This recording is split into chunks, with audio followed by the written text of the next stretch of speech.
Hello दोस्तों, मैं आपका दोस्त हिस्ट्री लवर आपके लिए एक बार फिर से वर्ल्ड हिस्ट्री का एक टॉपिक लेकर आया हूं और हमारी कोशिश होगी इसका रिवीजन करने की फास्ट एंड क्विक। ये हमारे लिए आरपीएससी व यूपीएससी एग्ज़ाम के लिए अंतिम दिनों के लिए अत्यधिक महत्वपूर्ण है मैथ्स के लिहाज से। चलो आइए शुरू करते हैं। फ्रांसीसी क्रांति, जैसे कि आपको पता है फ्रांसीसी क्रांति कब से शुरू हुई थी? 17 जुलाई 1789 में, जुलाई 1789 में इसकी क्रांति हुई थी। चलो विस्तार से फ्रांसीसी क्रांति के क्या कारण थे हम डिस्कस करेंगे। फ्रांसीसी क्रांति के क्या कारण थे, क्या घटनाक्रम था, फिर उसके बाद में कौन कौन सी फ्रांस में ही क्यों हुआ और इसके प्रभाव क्या पड़े, विश्व पर या फ्रांस पर क्या प्रभाव पड़े। अब हम सबसे पहले कारणों पर आते हैं। पहला कारण था राजनीतिक कारण। लुई 14 शासक था जिसने प्रशासन को क्या कर दिया था? अत्यधिक एकीकृत निरंकुश राजतंत्रात्मक प्रणाली लागू की, इसलिए सामंत कमजोर हो गए और राजा सबसे पावरफुल हो गया।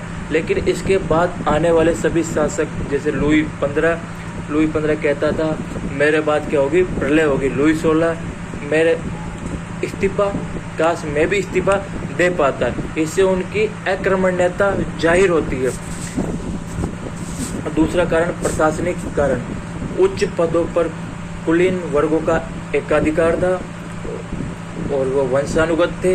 और दूसरा प्रशासनिक एक रूपता का अभाव। हर 12 किलोमीटर पर फ्रांस में कानून बदल जाते थे। और तीसरा लेत्र द कासे का प्रचलन। एक वारंट था, किसी भी आदमी को बिना किसी उसके उठाया जा सकता था। और फिर इसके आगे चलते हैं सामाजिक कारण। तीसरा कारण है सामाजिक कारण। पहला वहाँ पे एक वर्ग था पादरी वर्ग। जनसंख्या में इनका 1% था, लेकिन आर्थिक संसाधनों पर 20%, आर्थिक संसाधनों के 20% भाग पर उनका नियंत्रण था और वे टैक्स नहीं देते थे और बल्कि उल्टा जनता से टैक्स लेते थे, जैसे कि टीथे कर।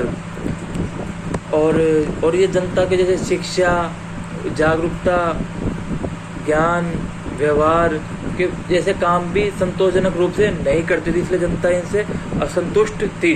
दूसरा वर्ग है कुलीन वर्ग। इनकी जनसंख्या में 5% थे, लेकिन आर्थिक संसाधनों के 25% भाग पर इनका कब्जा था। ये कर भी नहीं देते थे और बल्कि विलासी जीवन व्यतीत करते थे, अत्याचारी थे और अहंकारी थे बस। और तीसरा वर्ग था सामान्य जनसाधारण समूह। ये 94% भाग था। इसमें किसान थे, डॉक्टर थे, मध्यम वर्ग था और बाकी थे। और इनके पास कुछ विशेष अधिकार नहीं थे और कोई उच्च मध्यम वर्ग के लोग कुलीनता खरीद सकते थे, जिसे नोबेलिटी ऑफ रॉब्स कहा जाता था। कालांतर में इस व्यवस्था को समाप्त कर दिया गया, जिसके कारण इस वर्ग में असंतोष था। चौथा आर्थिक कारण। आर्थिक कारण में सबसे पहला कारण है अनुत्पादक उच्च कुलीन वर्ग। संपत्ति का अधिक था, लेकिन कोई अनुत्पादक था। दूसरा राज परिवार पर होने वाला अत्यधिक खर्च, कुल आय का 6%। तीसरा अनावश्यक युद्ध, जैसे सप्तवर्षीय युद्ध, ऑस्ट्रिया का उत्तराधिकार संघर्ष और अमेरिकी स्वतंत्रता संग्राम, जैसा कि पेरिस की संधि के साथ समाप्त हुआ था 1783 में, पर फ्रांस ने भी उसमें भाग लिया था। फ्रांस ने साराटोगा के युद्ध के बाद से अमेरिकी स्वतंत्रता संग्राम को समर्थन देना प्रारंभ कर दिया था। चलो, और चौथा कारण था अत्यधिक कर्ज। $600 मिलियन का कर्ज था और राज्य की आय का 75% भाग पुराने ऋणों वह सैन्य खर्चों में ही खर्च हो जाता था। और किसान अपनी आय का 80% भाग टैक्स के रूप में देता था। और फ्रांस के बारे में ऐसा कहा जाता था कि पादरी पूजा करता है, किसान सैनिक युद्ध करता है और किसान कर देता है। और इसके अलावा उन्हें बेगार भी करनी पड़ती थी। फिर उसके अगला कारण है बौद्धिक कारण। सबसे पहला बौद्धिक विद्वान था वोल्टेयर ने वाक एवं अभिव्यक्ति का समर्थक था ये, और व्यक्तिगत स्वतंत्रता का समर्थन किया। यह संवैधानिक राजतंत्र का पक्षधर था, कानूनों की सरल व्याख्या का समर्थन किया, और इसका कहना था कि दंड अपराध के अनुपात में दिए जाने चाहिए।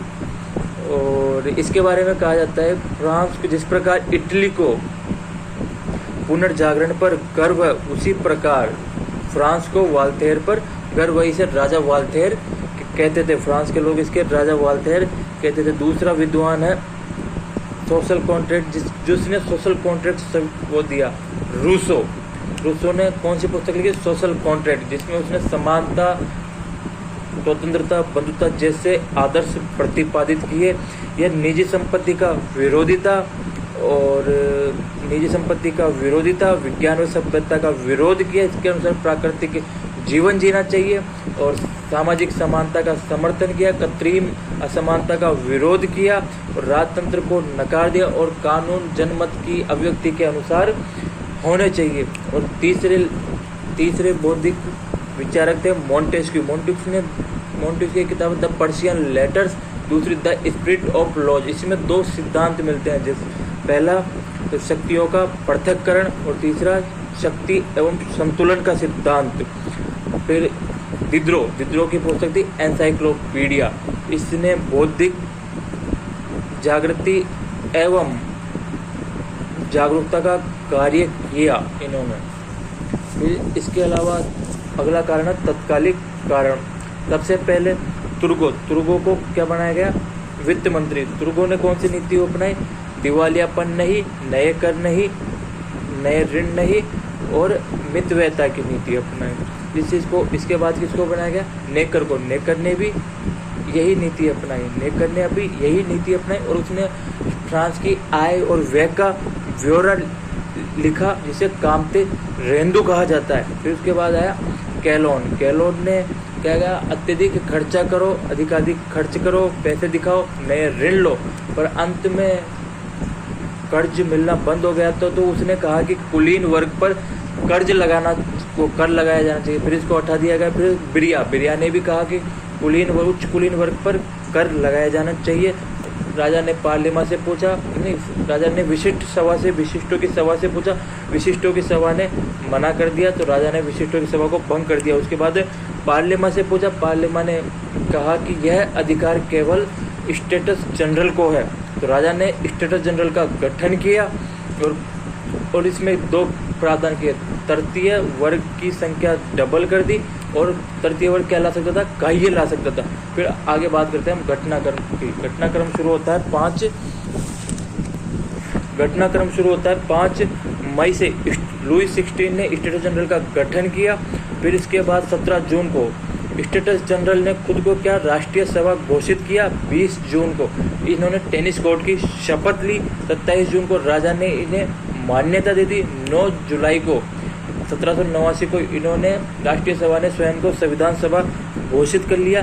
11 को नेकर को वित्त मंत्री पद से हटाया गया, जिसके विरोध में 14 जुलाई को वास्तीन के किले का पतन हुआ, और 4 अगस्त को विशेष अधिकारों की समाप्ति की घोषणा की गई। नौआइन ने प्रथम व्यक्ति था जिसने विशेषाधिकारों का त्याग किया। फिर उसके बाद 27 अगस्त को मानवाधिकार की घोषणा की गई। इसमें 17 धाराएं थी।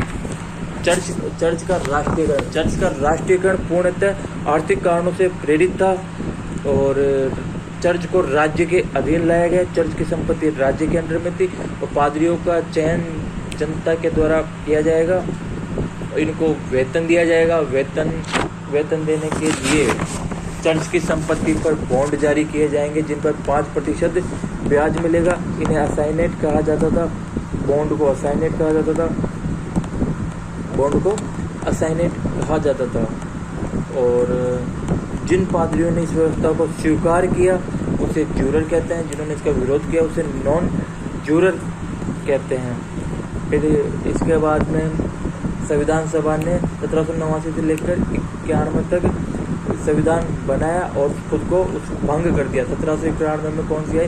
व्यवस्थापिका। 1791 से 1792 तक।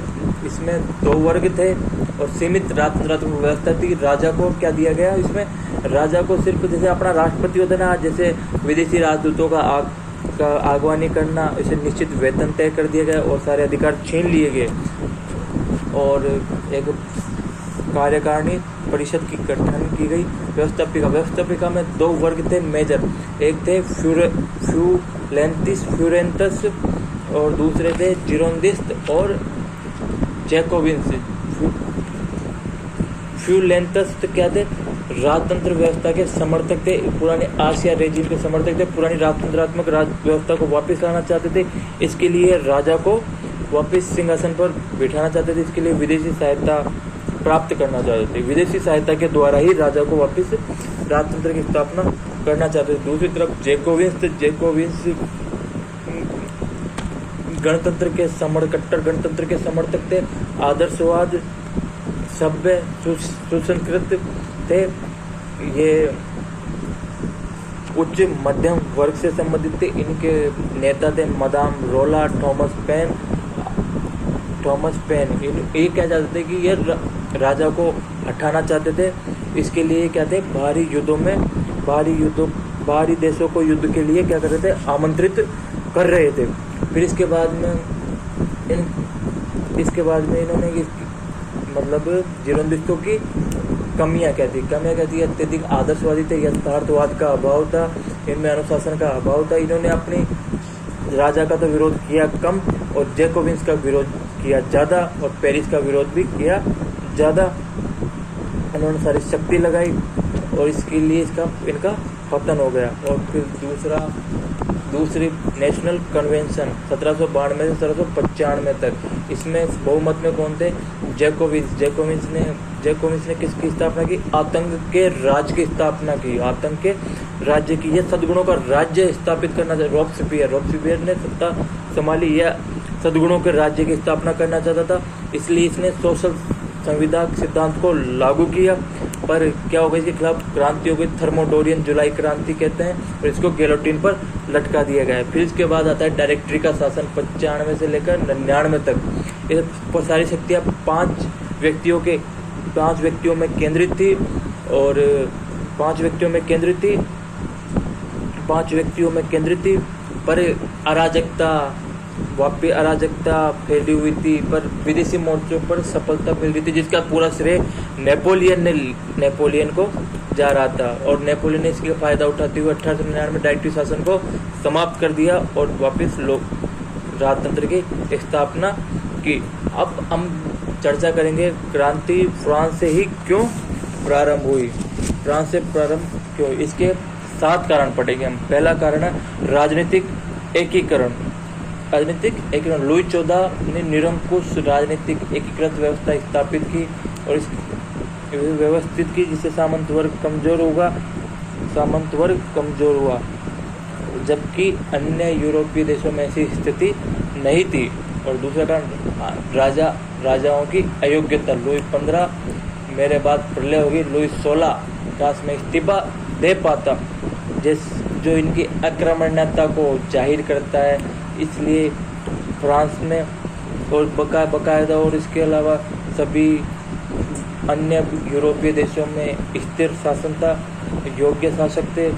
और तीसरा कारण है किसानों में जागरूकता होना।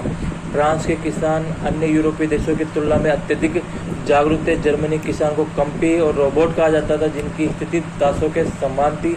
इन्हें हफ्ते में 3 दिन बेगार करनी पड़ती थी। चौथा सामंत वर्ग मतलब उच्च कुलीन वर्ग की विलासिता जीवन जीता था, अत्यधिक विशेष अधिकार थे। कहा वास्तव में जो फ्रांसीसी क्रांति थी ना, कुलीनों के विशेषाधिकार के खिलाफ ही थी, देखा जाए तो ये तो। और 5वां बौद्धिक कारण। बौद्धिकरण, जैसे बौद्धिक विचारकों ने जनता में जागरूकता का काम किया, समानता, स्वतंत्रता, बंधुता के आदर्श को प्रचारित किया और शक्ति के पृथक्करण जैसे लोकतांत्रिक सीमित गणतंत्र मूल्य प्रतिपादित कि ये पूंजीपति वर्ग का उदय, बुजुर्ग वर्ग का उदय हो चुका था व्यापारिक गतिविधियों के कारण, और इनके पास विशेषाधिकार नहीं थे, पर इसलिए विशेषाधिकारों की मांग कर रहा था, इसलिए इन्होंने इसकी क्या की, क्रांति की घोषणा की। पेरिस की जगह वर्साई को राजधानी घोषित करना, जिसके कारण पेरिस के महत्व में कमी हो गई थी। ये इसके कारण, इसके प्रभाव क्या पड़े, इसके प्रभाव हम बांट सकते हैं, जैसे शेष विश्व पर प्रभाव, फ्रांस पर प्रभाव। पहला प्रभाव, राजतंत्र की स्थापना। फ्रांस में राजतंत्र को किससे बदल दिया गया, लोकतंत्र से बदल दिया गया। लोकतांत्रिक राज्य की स्थापना, शक्ति का पृथक्करण, नियंत्रण एवं संतुलन के सिद्धांत को अपनाया गया और शेष विश्व में प्रचारित हुए। और धर्मनिरपेक्षता, मतलब चर्च का राष्ट्रीयकरण धर्मनिरपेक्षता को बढ़ावा देता है, और इसने और युद्ध, जनता राष्ट्रवादी भावनाओं का उदय और युद्ध, राष्ट्रवादी भावनाओं के युद्ध के अनुसार दो राष्ट्रों की सेनाओं के बीच नहीं लड़ा जाता था, बल्कि दो देशों के बीच लड़ा जाने लगा था। और समानता, स्वतंत्रता, बंधुता का उदय जैसे आदर्श इस क्रांति से देन थे। और चौथा, कल्याणकारी, राज्य की कल्याणकारी, उसमें वृद्धि, राज्य के द्वारा कल्याणकारी गतिविधियां की जाने लगी, जैसे जैकोबिन्स कर रहे थे, जैसे सामाजिक संविधा और सद्गुणों के राज्य की स्थापना। और जिसके कारण क्या हुआ, उदय हुआ, समाजवाद का उदय हुआ। ये फ्रांसीसी क्रांति के प्रभाव थे। फ्रांसीसी क्रांति का महत्व देखा जाए तो फ्रांसीसी क्रांति का महत्व क्या है, विशेषाधिकारों की समाप्ति की, इन्होंने विशेषाधिकारों की, ये महत्व, ये सारे जो प्रभाव है वो ही इसके महत्व है। इसके साथ फ्रांसीसी क्रांति यहीं खत्म होती है। Thank you.